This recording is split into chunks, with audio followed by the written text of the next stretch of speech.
Welcome back to International Dyno Authority.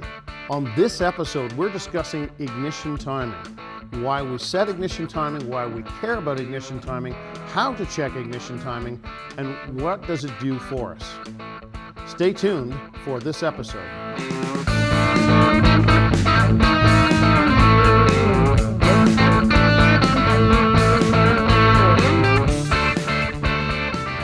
People ask us, what do? How do you make more power out of a vehicle when it comes in here? We always tell them we adjust the air-fuel ratio to make it optimum, and we adjust the timing to work for the vehicle at hand. Well, what's the best way to describe ignition timing? How do you let people know what ignition timing is without getting completely too much in depth technically? I figured it out. It took me a few years, but earlier this year I said to myself, you know what?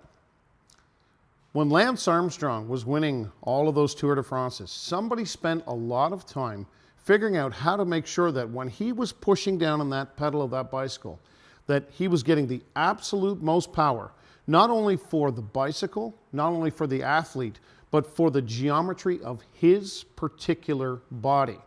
If he's pushing down on a bicycle pedal and his leg is really long, his seat's going to be at a certain height.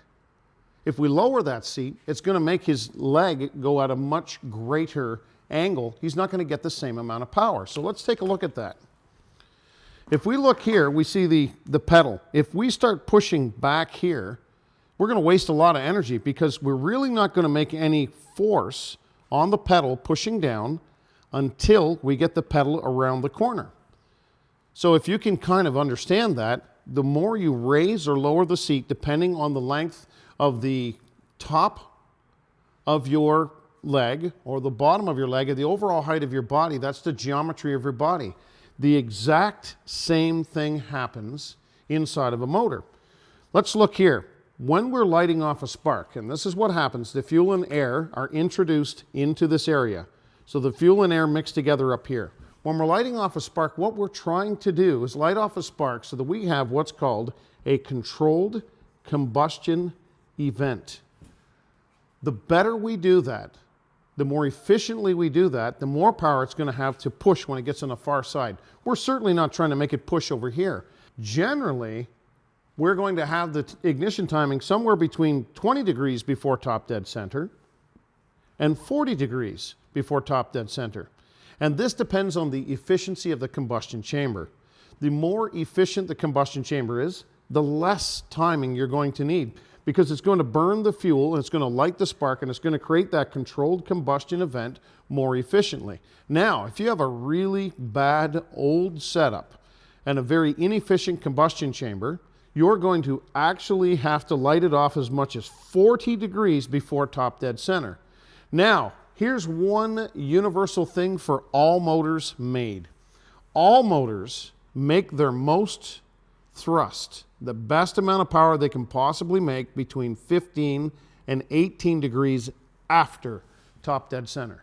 This is why we're lighting the fire here. Before it gets to top dead center here, we want to light the fire off so that we can create as much energy as possible, create a combustion event that's going to push as hard as it possibly can between 15 and 18 degrees after top dead center. You see center here, you see center here. That's why we're doing this. Now, a couple of different ways that we can do this and a couple of different ways that we can determine whether it's correct or not. Let's go to some of the electronics that we pull out. In the old days, what we did was we took a light like this. When we shine this on the timing mark, we're going to see 0, and there's going to be a marker there, and basically what this is going to show us is where is the actual timing at right now. We stepped up in time, and whether we do it digitally or whether we do it with a dial in this one, now what we do is we actually take this one, we clip it onto number 1 spark plug wire, we give it some power, we give it some ground, and then we actually turn the dial to where we would like to see the ignition timing. So on this one, we're going to see that the ignition timing is about 32. That's a really nice number for something with a fairly efficient combustion chamber, naturally aspirated, running a small block Chevy, big block Chevy, small block Ford, Dodge, along those lines. Now, the older big block Chevys, you'd have to turn this dial all the way up to 40 like we discussed on the whiteboard. So what this is going to do now is when we pull the trigger and we shine it on the harmonic balancer, it's going to bring the 0 back to right at 0. If it's not there, then we can turn the timing to make it work where we want it to be. So that's how we actually check and verify the timing. And the reason why we do timing is over here. Why do we do any of this? Well, we want to have the maximum amount of thrust between 15 and 18 degrees. You can affect that with all kinds of different parts and pieces that we have available. It's different types of fuels that we're going to do a tech talk on, different combustion chambers, different compression ratios. Thank you for watching this episode of International Dyno Authority Tech Talks. Be sure to subscribe for more interesting content. And of course, as always, leave any questions that you have in the comments.